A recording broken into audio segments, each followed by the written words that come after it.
and welcome, Kat from Sacred Soul Rising. So today is all about Divine Masculine. Today is all about what does Divine Masculine have to believe in? What if they're not at the same level as me?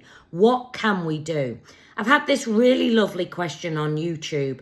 It's from Sash. It was in the 7/7 portal message. And she says, Kat, is it normal for Divine Masculine to be so removed from the spiritual side of things that they don't even believe in souls?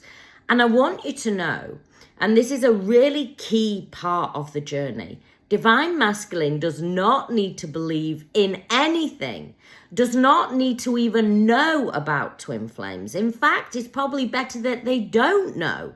Now, is there any right or wrong on this journey? I.e., should you tell them, should you not tell them? To be quite honest, I wouldn't tell them. But if you have, then it is part of your soul's journey. Divine Masculine, their work is not spiritual work. They're here to anchor in the energy. They are the matrix part of the energy. They are very earthbound and very grounded in this energy here and now. They will often, most of the time, 99% of the time, deny the connection, deny anything about spirituality, not show or look, shall I say, look like they have any interest in it. And that is perfectly fine. You are the spiritual twin, Divine Feminine. Your work is with Divine.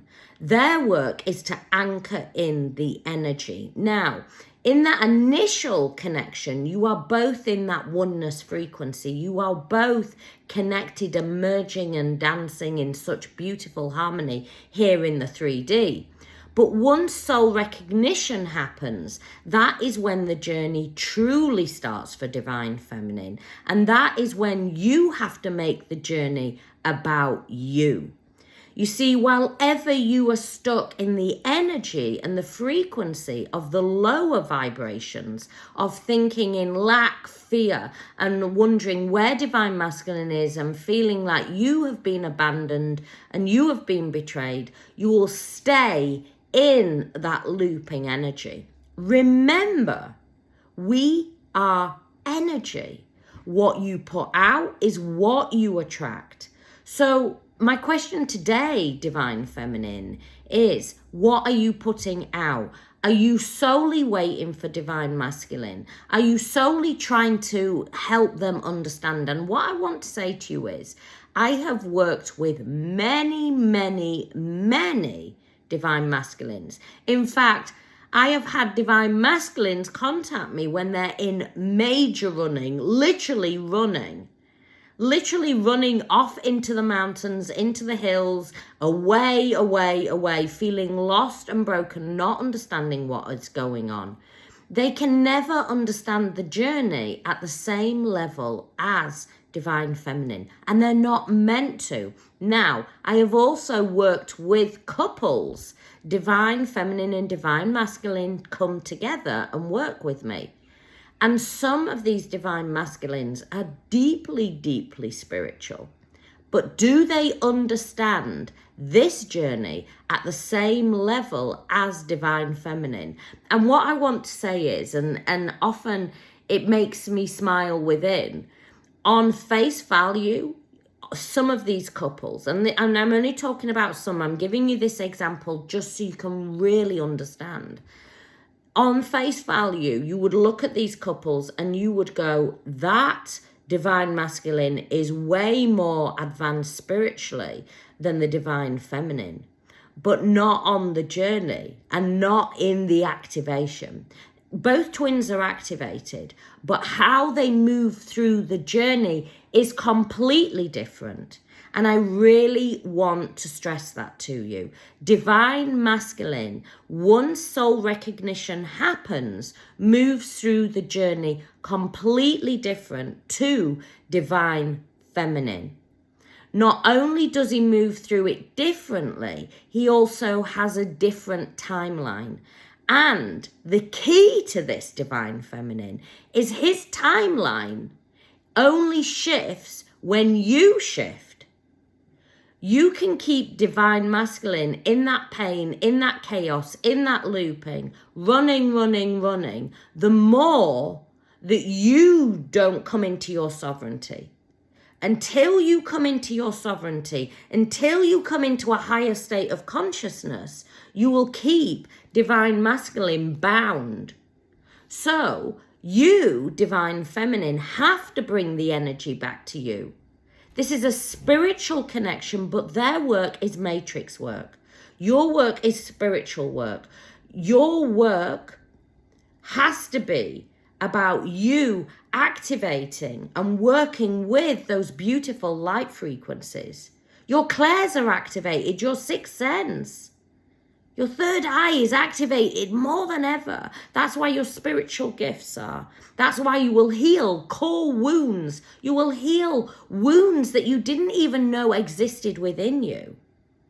Everything comes up on this journey, and it is up to you, divine feminine, to, like I always say, reclaim that light, reclaim that power, start to shine your light into the world. This journey has not happened by mistake.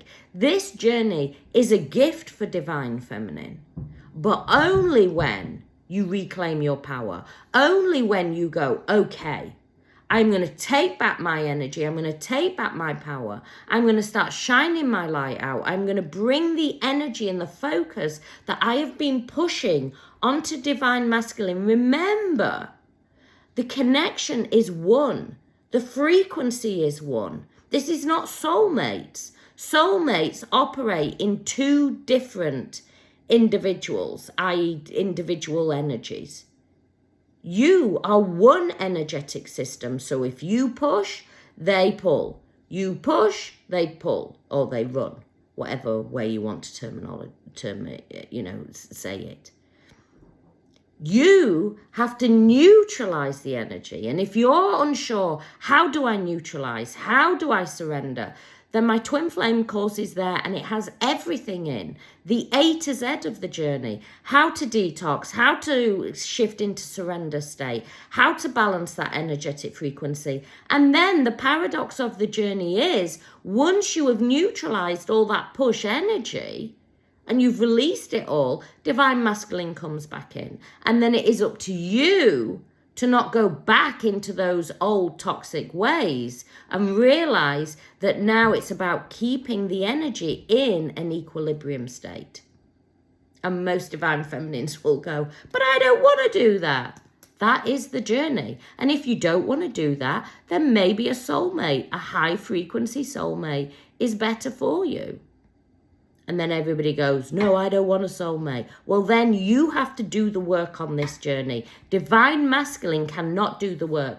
It's funny because just underneath that question, Mary says, this is so helpful. She's replying to Twin Flames, divine masculine is guided to you. Anybody that hasn't seen that video, go and watch that video. It's going to help you. This is helpful. Thank you, Kat. I said recently to him that I felt that I was doing all the donkey work. He said he couldn't do the donkey work. He'd done it enough in other areas of life. I laughed now, but it was maddening at the time. So much confusion now is making so much sense.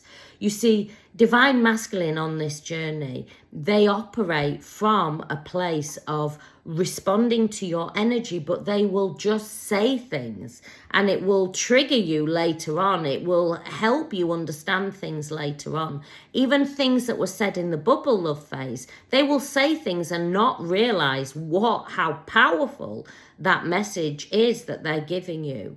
This journey, yes, both twins are activated, but you, divine feminine, you are the leading twin. And unless you start to shift on this journey, then divine masculine can't do it. As I say, if you need more help and support, my website is there. Whether it is one-to-one coaching you need, whether it is the full Twin Flame course where it tells you the A to Z of how to work the whole journey and how to do it not from a place of mind and ego, but from a soul level to align with soul. And if you need that weekly group support, Awaken to Consciousness is there, where we dive into the journey every single week. There's detox in there. There's loads of information. There's over 70 hours of videos in there. Everything is there to help and support you so you can shift on this journey, get out of that crazy energy and really treat the journey for what it truly is, which is your powerful awakening. And once you do that, the paradox is that Divine Masculine will come back in. I send you so much love, many blessings.